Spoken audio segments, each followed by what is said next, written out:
Hey, this is your girl Lindsay, and today what I want to talk to you about is the cheat code to reporting a sexual assault. And this is particularly reporting a sexual assault in the military if that's something that you choose to do. So, if you are a service member who's been assaulted, the first thing that I would recommend 100% is to go find your local rape crisis center and call them and ask for a victim advocate. By and large, local rape crisis centers do an amazing job. And if you are near a large military installation, that rape crisis center has worked with the military in the past, and they know exactly how fucked up this whole situation is and how fucked up it's about to become. So what's great about these victim advocates at these local rape crisis centers is that they will provide you confidential information. They are not going to call your chain of command. They are not going to call anybody, but they're going to let you know what your options are. So you may not know if you want to make a report to law enforcement or not, and you may not know if you want to let your command know. And they're going to be like, got it, Roger that. And they are going to walk you through the process, start to finish, letting you make a decision at every step of the way. But if you've been in the military more than a minute, you know that you can make either a restricted or an unrestricted report. Those rape crisis centers are by and large, are they're probably going to know about that and let you know that as well. So once you get that victim advocate from that local rape crisis center is probably going to let you know that you've got the option to go get medical attention depending on how long ago the assault occurred. So they may say like, hey, you can go down to the hospital and get what they call a sexual assault forensic exam. And the exam itself, arguably, is a crapshoot. Some hospitals do much better than others. Some have great bedside manner, some don't. Some military installations do a great job, and some civilian ones do a great job, but there are also some ones that just don't. But again, if you've got that victim advocate from that rape crisis center, they are going to be able to tell you. What I like to do, especially if I'm in a new zip code and I need to take someone to the hospital, I'll call the rape crisis center and I'll say, hey, um, this is the situation. I need to take somebody to get a sexual assault forensic exam. What hospital would you take someone to if it was your son or daughter? And then they'll let me know. And if that hospital is an hour away, that's where I'm driving. They've got the cheat codes. They are going to know where to go and the best place for the best chances for you to be treated well, treated properly, and have all the evidence collected. So I'm in North Carolina. So in North Carolina, you can make an anonymous kit, a sexual assault forensic exam without having your name attached to it and having a full on police report. You can also do that on the military side, on any military installation. You can just have a number associated without actually having to make a police report. So those are some good options that you have available to you because you may not actually want to know if you want to file a police report at that time, but you do know that you want to have the evidence collected in the event that you decide to make a report. And especially since the assault is so fresh, not everybody's ready to make that decision, right? Like we're still in this brain fog, if you will, and you're just trying to do the next right thing, put one foot in front of the other. So really giving yourself permission to have options. All right, so now we've done that. You've got your victim advocate. You've got some medical attention. The next thing I would do is to get an attorney. The military will give you a special victims counsel or victim or VLC, and I would not talk to law enforcement, CID, NCIS, OSI, etc., without an attorney present. Now, again, attorneys are all over the map too, right? So if the military provides you with an attorney and you think that person is crap, request another one. If you can get a civilian attorney, even better. But I would definitely recommend not going into law enforcement without that attorney, and definitely not without that advocate. Those are the folks that are going to be there to advocate for your rights. So the biggest issue I see with attorneys on the military side is that some of the military's attorneys, they are more worried about any misconduct that you may have done associated with the assault. So, like, let's say you were doing drugs, or you were underage drinking, or something, right? Uh, you were driving under the influence in or around the time the assault occurred. So that attorney is going to really brief you on that to let you know any risk associated with letting law enforcement know those details. But the problem I have with a lot of the military attorneys is that I wish that they would be also keyed into the details of the assault that would be important to prosecute. And that's what I find that a lot of civilian attorneys are far better at. So like when I'm a civilian attorney, when I go in with a client, and the client's telling their story to law enforcement, I'm making sure that they don't forget certain details that are important to the prosecution of that case. And I'm certainly worried about any risk associated or any collateral misconduct the victim might have done. But I'm also like, oh, hey, don't forget to tell law enforcement this. They're going to want to investigate that and get the evidence on X and Y to corroborate everything that you're saying. And that's not something that a victim is able to necessarily do because they're, again, in that kind of like brain fog, and they're not remembering everything that happened in a linear way. And if law enforcement isn't trained properly, they are not going to be able to get that out of you. Now, some law enforcement are great. Some detectives are fantastic. They're very patient and they will take that time, but others are just pieces of shit. And you deserve to be treated in the best way possible and have the greatest chances of that person, the perpetrator, going to jail if that's the route that you want to take. So then from there, you've got also have some options to get a civilian protective order or a military protective order. Commands sometimes just drop the ball, right? It's allegedly supposed to be automatic. You're supposed to get a military protective order after making the report, but some commands they do not follow through. So that's something you want your attorney to follow through with or your victim advocate, but you're absolutely entitled to that.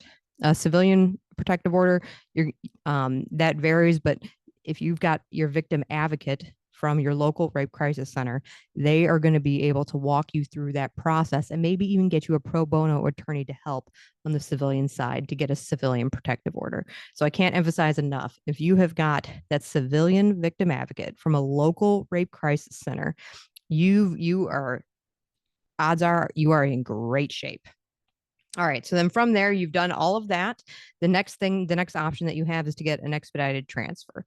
And you can get an expedited transfer from outside of your installation or to just another unit on the same installation. So like, let's say you don't want a PCS, you don't want to go to a new place. You don't have to, right? You can just ask to be removed from that unit. Now you can request an expedited transfer regardless of your status. So if you are in the National Guard, or if you're in the reserves, or you're on active duty, the expedited transfer process applies to all of you. Now, there's another kind of weird curveball, if you will, but you may, being sexually assaulted can affect your ability to deploy. So I just want that to be in the back of your mind because, I have some clients who were on orders to deploy and they were very much looking forward to do that. And then they were sexually assaulted and then they were worried that they wouldn't be able to deploy. So a good attorney or a good victim advocate is going to be able to advocate for that service member to be able to deploy. And if that service member is given the resources that they need, they give all their statements to law enforcement, they do all the things that they need to do, they go to all their appointments, they're getting their mental health checked, all the great things, then they can still deploy. So it's just something to keep in your mind, but make sure your victim advocate and your attorney are really keyed up on that so they can advocate on your behalf. So that way you can still continue on with your military career if that's something that you choose to do. All right. So after all of that, hopefully the process is going well for you, but it may not be, right? So what we know is that according to the Department of Defense's own numbers is that 64% of all service members are retaliated against after reporting. That's by their own numbers. So if you have been retaliated against, let's say the command doesn't believe you, they are just putting you right back to work with maybe the person that assaulted you. Maybe their command referring you to behavioral health. They're trying to say that you've got a personality disorder and you don't have PTSD due to military sexual trauma, that you're just a crazy person and that you need to be admin separated from the military. That's not uncommon. Things that we need to do at this point, this is where it gets really, really important, is we need to make sure we document and start to create that paper trail. Because what the military is trying to do now is they're trying to make you look like you are crazy and that your allegations are unfounded and that everything's okay and that you're just some stupid whore who got assaulted, blah, blah, blah.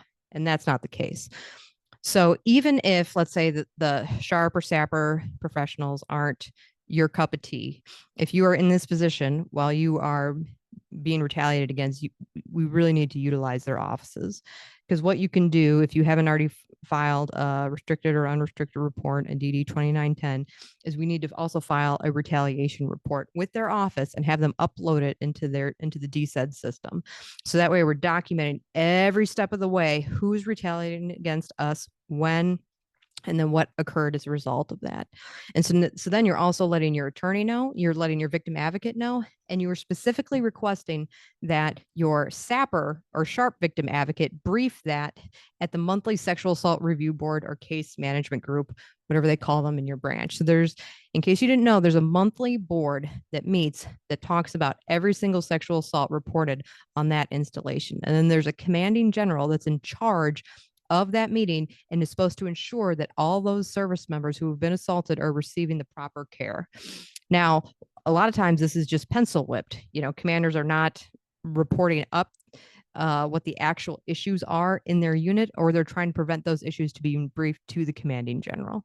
So what you can do as the survivor, right, as the client in this instance, is put in an email very specifically to the military victim advocate, to the SAPR or SHARP professional, and say, I would like X, Y, and Z briefed at the monthly meeting. And what you want to put in there is that let's say you're being retaliated against. I'm being retaliated against by X when Y happened. And so maybe that's, I'm being retaliated against by my command because they are making it difficult for me to attend my appointments, and they are treating me as if I'm lingering, and it is affecting my ability to process and heal, and also to meet with law enforcement and my attorney. If that's the issue that you're having, be very, very explicit, put it in there and send it up, because you want to make sure that that's being briefed every time. So what this is doing is that it's putting everybody under the sun on notice that there is an issue that needs to be addressed. So I can't emphasize this enough. Now, I'm not saying it will be addressed, because as we know, the military is fucked up and they're really not getting anything right in this regard. But what we're doing, I can't emphasize enough, is we are creating the paper trail to show where everything in the system is broken, and you are covering all of your bases here. All right, you've done that. Now, the next step that you could take is file a complaint with the IG. Now, I wouldn't even mess with a local IG office ever. I have never seen a local IG office do a damn bit of good. What they're trying to do is they're trying to keep that information at the lowest level and not elevate it at all. They're trying to keep it quiet. And I'm sure there's an exception to that. I haven't seen it, but I'm sure it exists, right? So what I recommend is that folks file an IG complaint at the Department of Defense DoD hotline. So you go on their website, you file it right there online, you get that receipt, you get that email receipt that all of it's going. You take that email receipt, you take that to your SAPR professional and have them upload that into DSED. So you got everything is connected, right? That retaliation complaint that you made, it's now in DSED and it's in the DoD IG.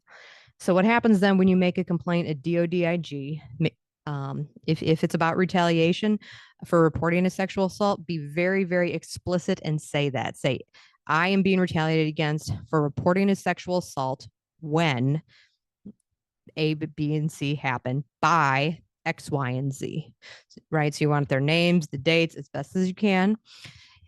And it doesn't have to be a complete rehashing of what happened. All right. It can be just those really core bullets, because the IG is going to reach out for you for additional information, for any additional documents that you have that would help support that. So again, your document.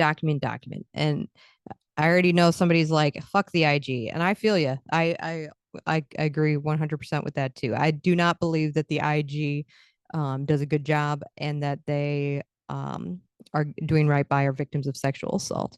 But again, we are documenting every single thing that's happening, and nobody's ever going to come back to you and say that you didn't show up, you didn't show the process, you didn't say what was wrong, when it was wrong, and how it was wrong. So we're just threading the needle, as I like to say.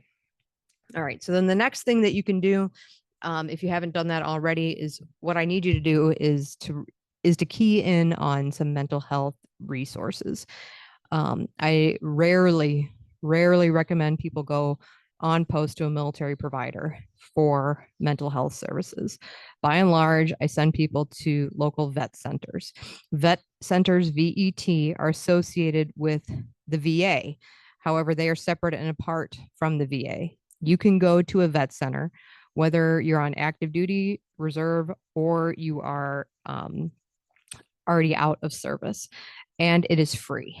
So by and large, a lot of my clients go to them and they have great experiences, and they're very happy with the services that they are provided. Again, those services are free. The next place I recommend to folks is a lot of rape crisis centers have mental health clinicians on staff as well that also provide free counseling. So I would recommend one of those two avenues to get some free mental health counseling in the aftermath of all of this, because you're going to be going through a lot, and it's not easy, and we really need to start building this self-care plan, this team that's going to really insulate you and take care of you.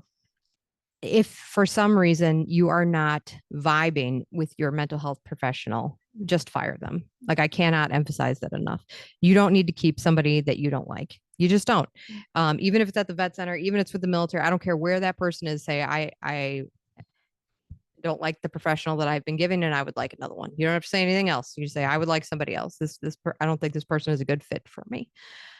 Always advocate for yourself. And I know it can be very, very, very difficult, especially in this state, right? Like, you're already broken. A lot of bad things have already happened, and now you're having to advocate for yourself a little bit more. But if you're able to, you please, please, please do that. There's another red flag about clinicians that I just want to point out. Sometimes you'll get a mental health clinician, who will ask you if you are engaged in any like legal proceedings.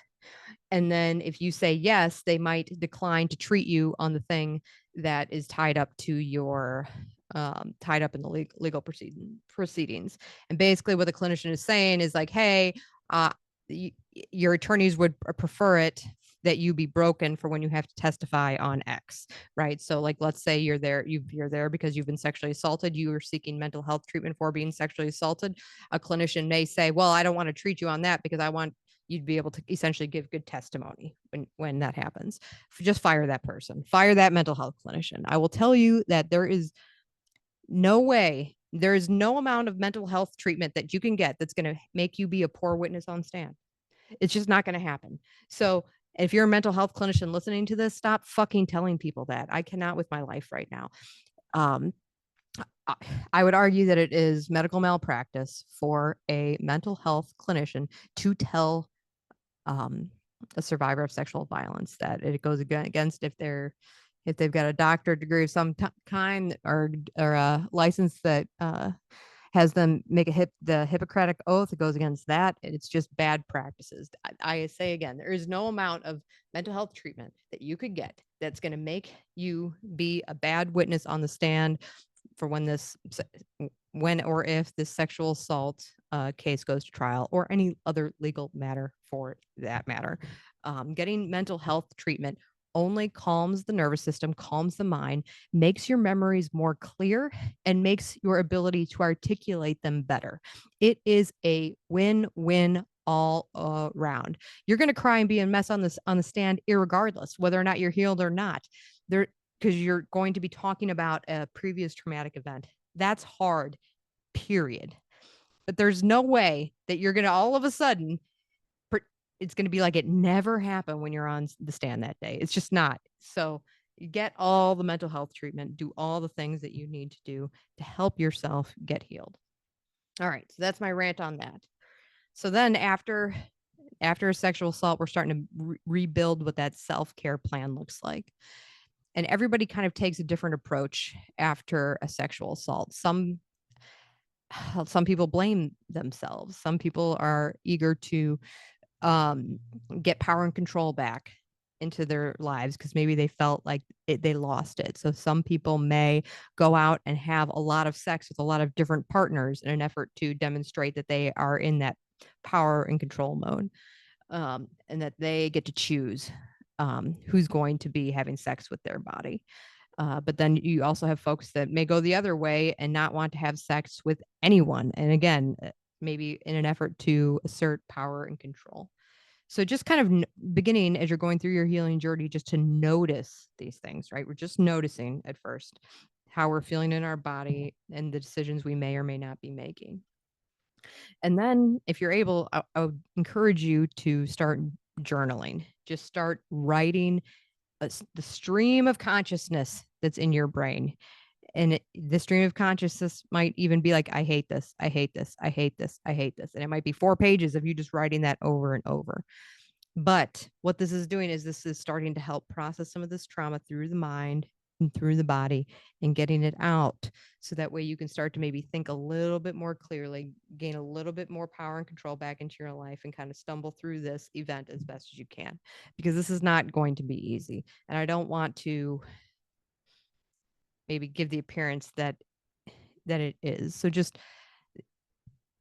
doing the best you can with the tools that you've got. So as you're starting to journal and you're starting to do this, maybe you're starting to get some people in place, right, that are really supportive people. Maybe it's a mental health professional, maybe it's a brother or sister or a parent or a relative or a romantic partner or a friend. You're starting to kind of figure out who these people are that you need close to you. The other thing you're going to notice is that you may, when we see this quite a lot, is you may also be cutting people out of your life, because sometimes after a traumatic event, sometimes we're able to see more clearly some of the bullshit that some people have been putting us through, and that's not appropriate at this time. So as you're building your self-care plan and you're trying to find your way forward, know that it is also okay to cut some people out. And you don't have to make the decision to cut them out forever. You can make the decision to cut them out in a temporary capacity until you are able to, think a little bit more clearly, calm down, and make more clear and informed choices without this brain fog that you're kind of going through. But just giving yourself permission to do that. Put in the people that are helpful, cut out the people that aren't. So, like, let's say maybe a parent isn't helpful, but you don't want to cut the parent out completely. But maybe you're just cutting the parent out 80% for the next 30 days, right? Like, you're putting mom and dad on a pause. If that's what you need, because they're just, maybe let's say they're great parents and they're well-meaning, but they just have way too many questions and they're just it's just too much. You can do that. You can give yourself space to do that. You can also even ask your victim advocate to maybe help communicate with those parents or other loved ones in your life to kind of help bridge some of these gaps. And if they've got questions, just ask the victim advocate, right? Like you don't have the capacity to answer everything, and you shouldn't have to. All right, so we're doing that. We're building a self-care plan. We're cutting some people out. We're bringing some people in. We're journaling. Now we're starting to think about how we're treating ourselves on the inside. Now that inner dialogue is probably pretty fucked up right now. Sometimes there's a lot of self-blame, shame, fear, anger, all of those things. So I often encourage people to just maybe take a moment and think about the person that they love the most. And then pretend for a moment that you are that person. And how would you treat that person? So if the person that you love the most was in the situation that you were in, how would you treat them? Would you be beating them up that they didn't brush their teeth today or brush their hair? No, you wouldn't. You would be loving on them, telling them how proud you are that they went through this horrific thing and that they're doing the best they can, and they should be proud of every single little thing. And so those are things that are maybe that you could even journal about, right? What are the things that you could be proud of yourself for now? And that may be just getting up, making the bed, brushing the teeth, and showering that day. That may be it. Maybe you were also able to prepare one meal for yourself that was reasonably nourishing to the body. Doesn't have to be completely. All 3 meals don't even have to be. You may not even be eating all 3 meals. But maybe you made an attempt to add something nourishing to your diet that one day. Can we give ourselves some credit for that? Would you be giving that person you love the most credit for that?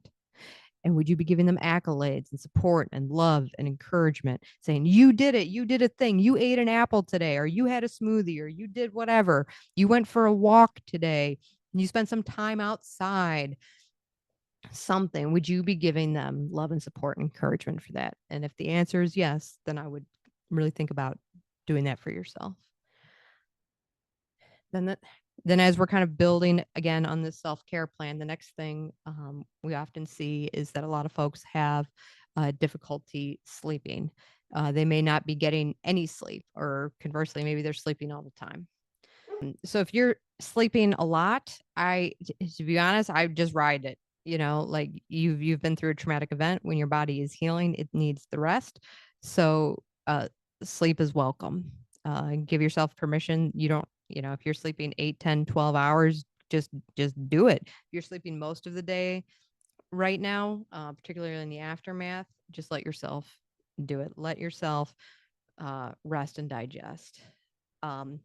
If you're having the opposite problem and your mind is just going and you can't sleep, there's some things that you can do.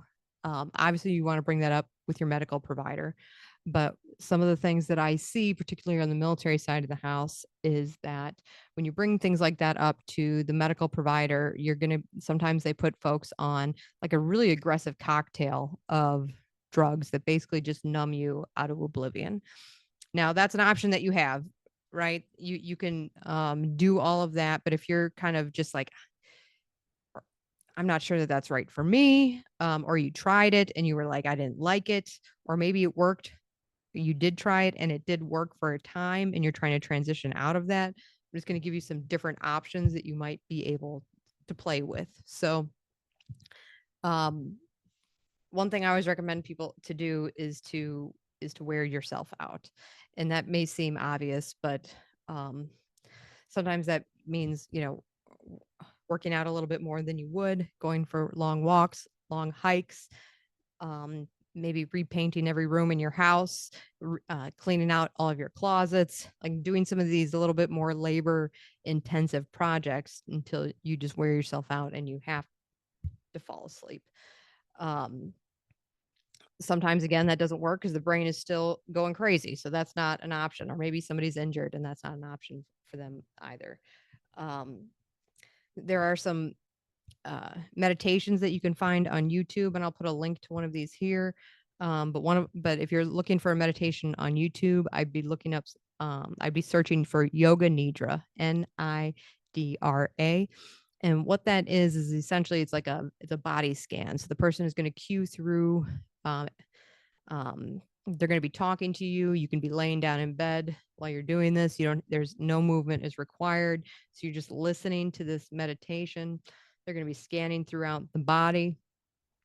And the idea is that it's supposed to really reset your nervous system and calm everything down.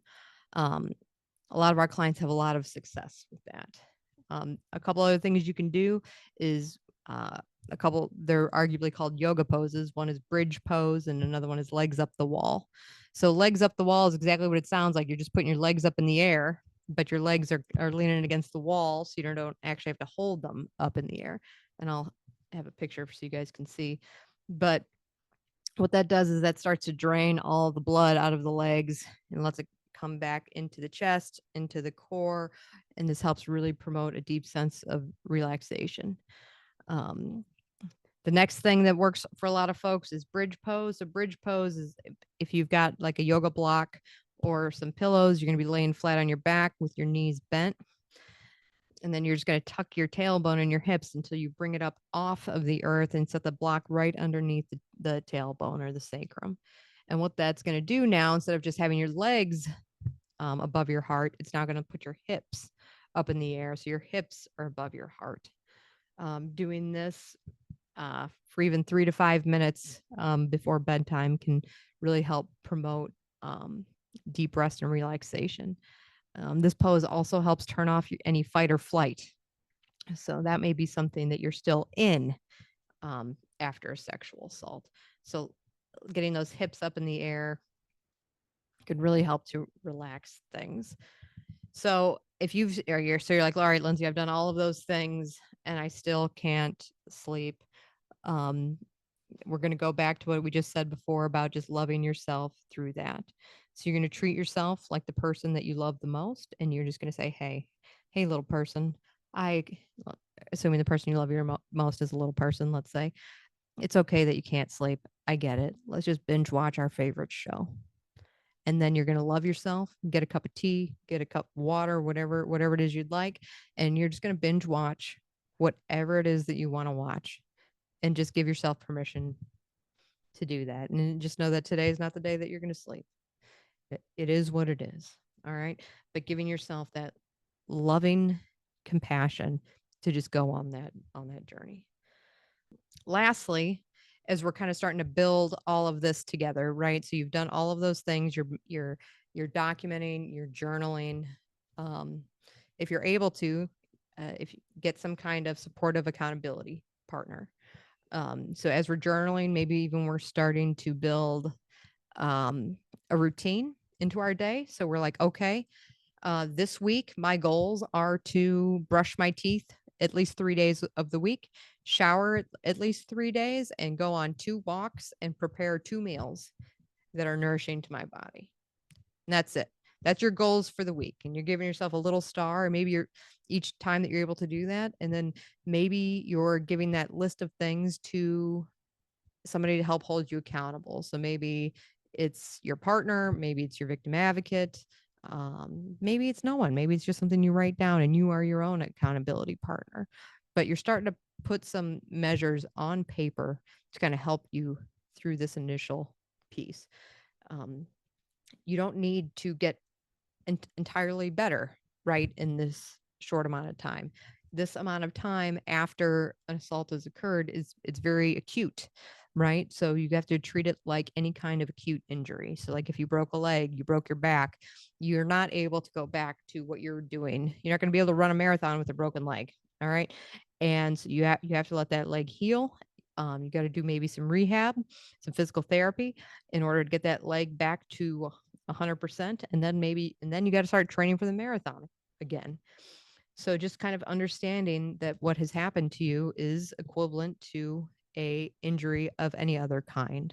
Okay. So after being assaulted, you're not going to go back to being that person who you once were the next day, right? Although you look like the same person on the outside, you don't feel like that same person on the inside. And giving yourself just a little bit of love and a little bit of compassion to kind of get through that can go a really, really long way. So I love you all. This is kind of the cheat code to get through all of this as best as you possibly can. I love you all. Take care of yourselves out there.